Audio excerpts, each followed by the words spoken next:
ഇനി ഞാൻ ഉണ്ടാക്കുന്നത് മയണൈസാണ്. ഒരു ഹെൽത്തി മയണൈസാണ് ഇത് പനീർ ഞാൻ വീട്ടിൽ തന്നെ ഉണ്ടാക്കിയതാണ്. ഒരു 1/2 ലിറ്റർ പാലിൽ നമ്മൾ പാൽ തിളച്ച് വരുമ്പം ഒരു അരമുറി നാരങ്ങാനീരോ അല്ലെങ്കിൽ വിനീഗർ, 1 സ്പൂൺ വിനീഗറോ ചേർത്ത് 1-1.5 സ്പൂൺ വിനീഗർ ചേർക്കാം. എന്നിട്ട് പിരിച്ചെടുത്തതാണിത്. പിന്നെ ഇത് കണ്ടോ, ഇത് ഒരു 2-3 വെളുത്തുള്ളിയുണ്ട്. പിന്നെ കുതിർത്ത ബദാം. ഇത് നമ്മൾ ഒരു 5-8 മണിക്കൂർ വെള്ളത്തിൽ കുതിർത്തെടുത്തിട്ട് തൊലി നീക്കിയെടുത്ത് ബദാമാണ്. അപ്പോൾ നമുക്ക് എങ്ങനെയാണ് ഹെൽത്തി ആയിട്ടുള്ള മയണൈസ് ഉണ്ടാക്കുന്നതെന്ന് നോക്കാം. ആദ്യം നമുക്ക് ഈ ബദാം മിക്സിയിലോട്ട് ഇട്ട് കൊടുക്കണം. പിന്നെ അതിൻ്റെ കൂട്ടത്തിൽ വെളുത്തുള്ളിയും കൂടെ ഇട്ട് കൊടുത്തിട്ട് ആദ്യം ഒന്ന് പൊടിച്ചെടുക്കാം. കണ്ടോ, പൊടിച്ചെടുത്തിട്ടുണ്ട്. ഇനി ഇത് സ്പൂൺ കൊണ്ടൊന്ന് ഇളക്കി കൊടുക്കണേ. എന്നിട്ട് നമുക്ക് ഈ പൊടിച്ച് വെച്ചിരിക്കുന്ന പനീറും കൂടെ ഇങ്ങോട്ടിട്ട് കൊടുക്കണം. കണ്ടോ, ഞാൻ ഇളക്കി ഇട്ട് കൊടുത്തിട്ടുണ്ട്. ഇനി നമുക്ക് പനീർ ഇതിലേക്ക് ഇട്ട് കൊടുത്തു. ഇനി ഇതിലേക്ക് ഒരു 1/4 ടീസ്പൂണ് ഉപ്പിട്ട് കൊടുക്കാം.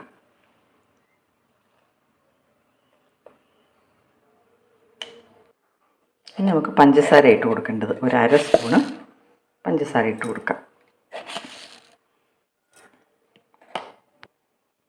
ഇനി ഒരു 1/2 മുറി നാരങ്ങ നീര് അല്ലെങ്കിൽ ഒരു സ്പൂണ് വിനീഗർ ചേർത്ത് കൊടുക്കാം.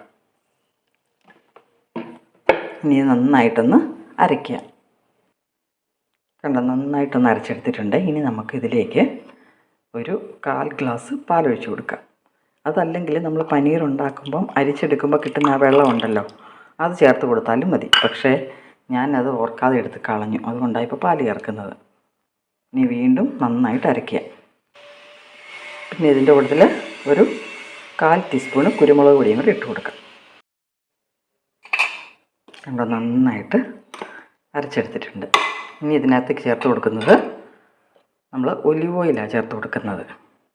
1 സ്പൂണ് ഒലിവ് ഓയിൽ ചേർത്ത് കൊടുക്കാം. ഇനി വീണ്ടും നന്നായിട്ട് അരച്ചെടുക്കണം. ഇതാ, നന്നായിട്ട് അരച്ചെടുത്തിട്ടുണ്ട്. നമ്മുടെ മയണൈസ് റെഡി. നല്ല ഹെൽത്തി ആയിട്ടുള്ള മയണൈസാണിത്. പിള്ളേർക്കൊക്കെ നമുക്ക് ധൈര്യമായിട്ട് കൊടുക്കാം.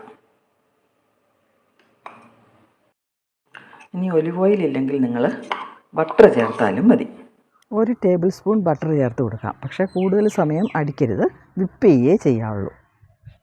കണ്ടോ, മയണൈസ് എത്ര ക്രീമി ആയിട്ട് വന്നിട്ടുണ്ടെന്ന് നോക്കി. സൂപ്പർ ടേസ്റ്റുമാണ്.